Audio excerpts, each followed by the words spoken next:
오늘 새벽에는 불법의 사람도 하나님의 손 아래에 있습니다. 불법의 사람도 하나님의 손 아래에 있습니다.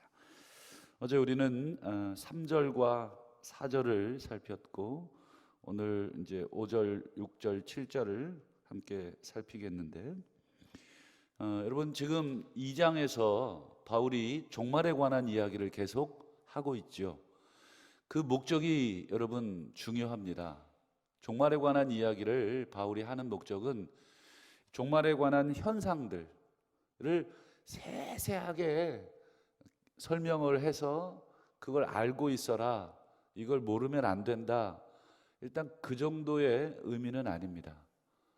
그래서 모든 걸 다 꼼꼼하게 체크하고 막 이거에 막 집중해서 파고 들어가라 하는 정도의 깊은 목적은 아니고, 그 목적은 오히려 딱 한 가지입니다. 어제도 우리 살폈습니다만 우리 3절에 보면 미혹되지 말라, 또 2절을 끝에도 보면 두려워하거나 흔들리지 마라. 중요한 목적은 권면입니다. 권면. 종말이 이르렀다고, 또 여러 가지 일들이 일어난다고 막 마음이 막 여기서부터 여기까지 막 불안해하고 요동치고 이러지 마라 하는 것이 목적이지, 막 세세하게 꼼꼼하게 체크리스트를 갖다가 종말에 일어날 현상들을 막 하나씩 하나씩 이렇게 기록하는 것, 기억하는 것은 목적이 아니다. 그래서 어제 우리 종말이 이르기 전에 간단하게 바울이 두 가지가 있을 거다. 3절 한번 화면을 보시죠. 누가 어떻게 하여도 미혹되지 마라. 먼저 뭐가 있어요? 배교. 이 배교라는 걸 찾아보니까 두 가지에서 다 쓰였습니다. 첫 번째는 정치적인 반역, 반란, 이럴 때도 이 단어가 사용이 됐고요. 또 더 중요한 거는 종교적인 의미로 이 사용되기도 합니다. 여기서는 정확하게 어떤 의미를 바울이 얘기하는지를 모릅니다. 정치적인 의미냐, 종교적인 의미냐. 그러나 바울이 아마 우리가 상식전에서 생각해 봤을 때 마지막 종말이니까 종교적인 의미가 훨씬 클 거다. 그래서 뭐 창세 이래부터 하나님을 반역하는 일이 있었잖아요. 그러나 마지막 때는 그 하나님을 향한 반역이 어떻게 되냐면 조금 더 많아지고 대규모로 일어나게 된다 하는 정도 이야기했고, 두 번째 또 뭐가 있습니까? 저 불법의 사람 곧 멸망의 아들이 나타난다. 여기도 이제 정관사가 붙어 있죠. 그러니까 이미 이야기한 바가 있다 하는 거죠. 어쨌든 두 가지입니다. 배교의 일, 두 번째는요 불법의 사람. 불법의 사람, 이거를 이제 뒤에 또 설명을 해놨죠. 곧 멸망의 아들. 뒤에 거는 히브리식 표현입니다. 그래서 히브리식 표현으로 멸망의 아들이 나타난다. 그러면서 여러분 4절에 이 멸망의 아들, 불법의 사람이 어떤 사람인지를 조금 더 설명합니다. 4절을 한번 보시죠. 자, 여기서 그는 불법의 사람을 말하는 겁니다. 자, 불법의 사람은 어떤 사람이에요? 대적하는 사람이에요. 누구를 대적하는 사람이겠어요? 당연히 하나님을 대적하는 사람이고요.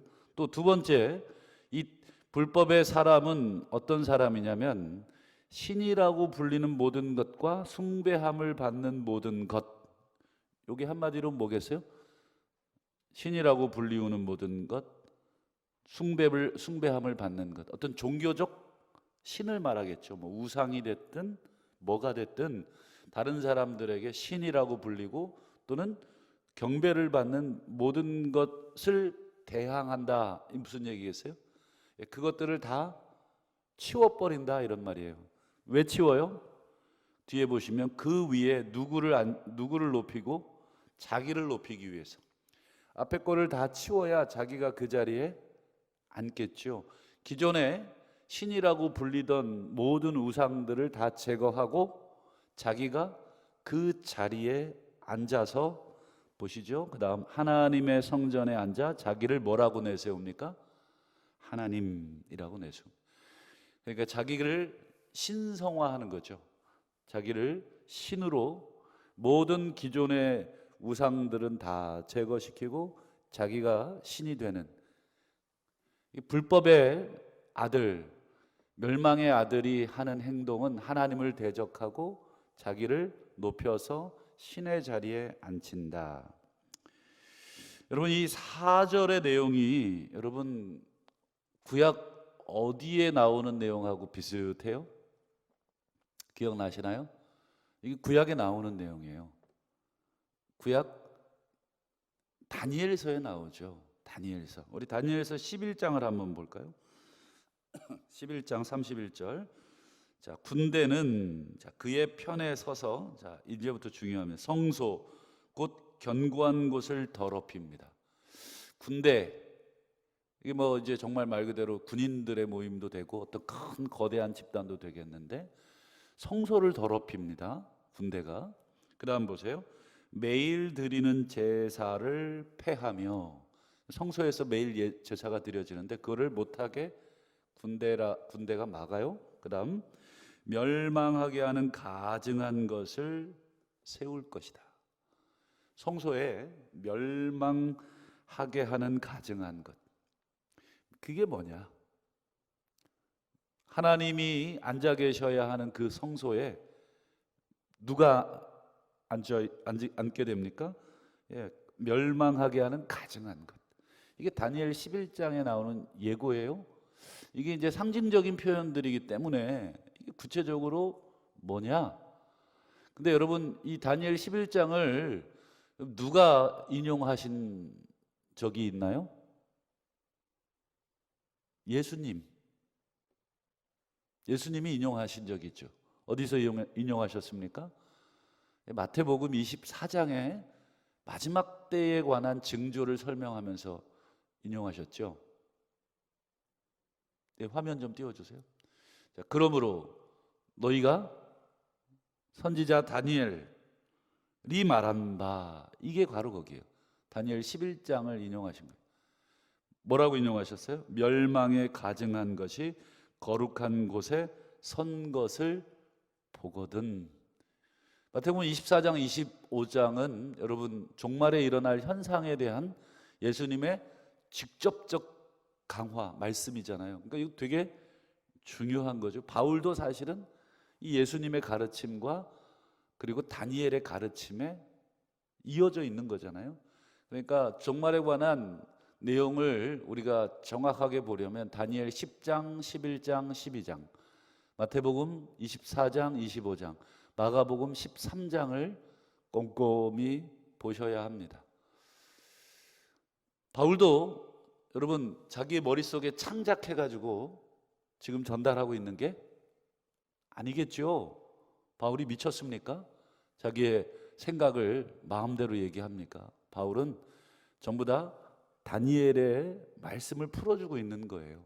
그리고 예수님의 말씀을 풀어주고 있는데 이미 구두로 한번 풀어졌기 때문에 오늘 본문에서는 너무 간단하게 막 쓰고 있어요. 이렇게 간단하게 쓰는 이유는 딱 한 가지예요. 듣는 사람이 이미 알고 있다는 걸 전제하는 거예요. 이미 너희들 나한테 들었잖냐. 여러분, 좌우간 이 4절, 자기를 높이고 하나님의 성전에 앉아 자기를 하나님이라고 내세우는 일들이 대적하는 자의 소행인데, 이 대적하는 자가 막 나타나게 된다는 건데, 여러분 역사적으로 여러분 자기를 하나님이라고 해서 성소에, 성전에, 예루살렘에 이런 신성을 모독하는, 하나님을 대적하는 일이 역사적으로 있었습니까? 없었습니까? 있었어요. 여러분 이제 역사책을 아마 보신 분 계실 텐데 가장 역사적으로 가장 먼저 일어났던 이런 일들은 BC 167년경 안티오쿠스 4세 왕에 의해서 이 지성소에 제우스의 제단을 세운 사건이 있었습니다. 성전의 그 가장 거룩한 지성소, 거기에다가 뭘 세웠다고요? 제우스의 신상을 세웠어요. 그리스 로마 신화의 하늘의 신 제우스 아시죠? 그 제우스의 신상을 지성소에 세운 사건이 BC 167년 안티오쿠스 4세가 그 짓을 했습니다. 딱 요 4절에 해당됩니다. 성전에 앉아 자기를 하나님이라고 내세운다. 또 두 번째 사건이 있습니다. BC 63년경 로마의 장군 폼페이우스가 지성소에 들어간 사건이 있었어요. 본인이 도대체 이 지성소가 어떻게 생겼냐 하고 훅 들어간 거죠. 여러분, 지성소는 아무나 못 들어가죠. 대제사장도 1년에 한 번, 그것도 몸에 방울을 달고 들어갑니다. 잘못 제사드리다가 죽으면 여러분 거기 시체 끈으로 들어가다 줄줄이 죽습니다. 그래서 끈으로 묶어가지고 여러분 집례를 시키고, 그것도 방울 소리가 안 나면 죽은 줄로 알고 끌어내려야 되는데 끈으로 이렇게 당기게 되어 있습니다. 그러니까 지성소라는 곳에 여러분 함부로 들어가지 못하는데, 이 로마의 장군이 폼페우스가 지성소에 쑥 들어간 사건이 있습니다. 마지막 사건은 여러분 로마의 세 번째 황제 칼리굴라라고 하는 황제가 자기를 신으로 여기고 주후 40년경 예루살렘에 자신의 동상, 자신의 이 신상을 세우려고 했었습니다. 여러분, 역사적으로도 여러분 이런 대적하는 자가 자기를 높이고 하나님의 성전에 자기를 하나님이라고 내세웠던 역사적 사건이 있었죠. 아마 이 바울이 이 4절의 말씀을 하는 이유는 뭐냐면, 이런 역사적인 사건들, 아까 말씀드린 세 가지의 사건들, 그리고 다니엘서의 이 예언을 토대로 이런 일들이 계속해서 어떻게 된다는 거예요? 이런 불법의 사람들, 멸망의 아들이 일어나서 하나님을 대적하고 스스로 하나님의 자리에 앉으려고 하는 사건들, 이것들이 계속해서 일어날 것을 말하고 있는 것으로 해석을 할 수 있겠습니다. 그러니까 여러분, 요즘 마지막 말세의 말세라고 하잖아요. 여러분, 한국에만 자칭 그리스도가 몇 명인지 아십니까? 100명이 넘는데요. 그리스도가 벌써 이렇게 많이 오셨습니다. 우리가 못 만나서 그렇지, 자기가 이만희도 자기가 백마탄 이긴 자라고 해서 실제적으로는 본인이 구세주예요. 자, 5절 보시죠. 5절. 내가 너희와 함께 있을 때에 이 일을 너희에게 말한 것을 기억하지 못하냐. 그러니까 이미 데살로니가 교인들에게 이걸 구두로 계속해서 설명을 했던 것 같아요. 그럼에도 불구하고 데살로니가 교인들이 이걸 다 잊어버리고 누군가가 영으로나 말로나 혹 우리에게 보냈다, 받았다 하는 편지로 주님이 왔다, 주의 날이 이르렀다, 이런 말 하니까 그냥 뭐 훅 하고 다 쓰러지는 거죠. 바울이 얼마나 답답했겠습니까? 아무리 얘기해도 안 되는 것은 안 되는가? 그러나 바울이 애정을 가지고 다시 설명하는 겁니다. 기억해내라. 내가 너희들에게 이런 일이 있을 것을 예고하지 않았냐. 그리고 마지막 이제 6절 7절을 보시죠. 이게 좀 어렵습니다. 왜냐하면 이게 아까도 말씀드린 것처럼 이미 한번 말을 했던 거를 그냥 설명하는 거기 때문에 이 생략된 부분이 너무 많고 듣는 사람들이 알고 있다는 걸 전제로 얘기하기 때문에 이걸 우리는 거꾸로 듣지 못했기 때문에 역으로 추적해내야 되는 어려움이 있어요. 6절을 보시죠. 자, 너희는 지금 그로 하여금, 여기서 그는 누구냐? 그의 때에 나타나게 하려 하여 막는 것이 있는 것을 아나니. 말이 이해가 되세요? 너희는 지금 그로 하여금 그의 때에 나타나게 하려고 막는 것이 있는 것을 안다. 이게 전부 다 이 어려운 표현들로 사용이 됐죠. 그래서 조금 더 쉽게 우리 쉬운 성경을 한번 띄워주시죠. 자, 이 악의 자녀, 그래서 이제 불법의 사람을 말하는 거예요. 불법의 사람, 멸망의 아들. 악의 자녀는 지금 어떤 힘에 의해 사로잡혀 있다. 적절한 때가 되면 이 악의 자녀가 풀려나게 될 것이다. 조금 더 이해하기가 쉽나요? 조금. 자, 이제 제가 설명을 드리겠습니다. 저를 보시죠. 아까 말씀드린 불법의 사람, 멸망의 아들이 계속 이제 실제적으로는 활동을 하는데 어떤 힘이 이 멸망의 아들, 악의 세력을 막아주고 있다는 거예요, 지금. 근데 시간이 지나면 이 막아주는 힘이, 막는 것이 없어질 것이다. 여러분, 이 막는 게 없어지면 어떻게 될까요? 예, 이 악의 세력이 팍 하고 터지겠죠. 우리 물을 가둬두면 물이 막 이렇게 팍팍팍 쌓이겠죠. 막혀서. 이걸 뚝을 치우면 어떻게 돼요? 빵 하고 터져서 나오는 것입니다. 지금 이 바울이 얘기하고 싶은 말은 6절이 그거예요. 불법의 사람이 지금은 어느 정도 막혀 있다. 막혀 있는 이유는 어떤 힘이 얘를 꽉 누르고 있기 때문이다. 그러면서 7절을 보시죠. 여기도 이제 우리가 해결해야 될 단어들이 좀 있어요. 불법의 비밀이 이미 활동하였으나 지금은 그것을 막는 자가 있다. 지금 6절과 비슷한 내용이죠. 6절과 비슷합니다. 불법의 비밀이 막 활동을 하였으나 뭐가 있어요? 지금은 막고 있는 자가 있고, 그 다음에요, 그 중에서 옮겨질 때까지다. 누가 옮겨지느냐, 뭐가 옮겨지느냐? 아마도 막는 자가 옮겨진다는 뜻입니다. 이렇게 막고 있는 자가 있는데 나중에는 이 막고 있는 자가 이렇게 옮겨질 거라는 거예요. 그러면 이 불법의 비밀이 더 크게 활동을 할 거다. 여기서 이제 풀어야 될 단어가 세 가지가 있어요. 불법이 뭐냐, 비밀이 뭐냐, 막는 자가 누구냐. 첫 번째, 불법은 시간 관계상 그냥 이렇게 이해하시면 되겠습니다. 불법이란 하나님과 그의 뜻에 대한 반역, 비밀은 감추어져 있다, 이런 말입니다. 그러면 불법의 비밀, 이 두 단어를 합쳐서 해석하면 하나님에 대한 비밀스러운 반역, 하나님에 대한 감추어진 반역, 이 정도로 해석을 할 수 있습니다. 반역이 있긴 한데, 하나님을 반역하는 게 있는데 아직은 비밀스럽게 감추어져 있는 상태로 반역이 일어나고 있다. 그러니까 쉽게 드러나지 않는다, 잘 모른다, 이런 말이죠. 그러나 영적으로 깨어있는 자에게는 그것이 보인다 하는 것입니다.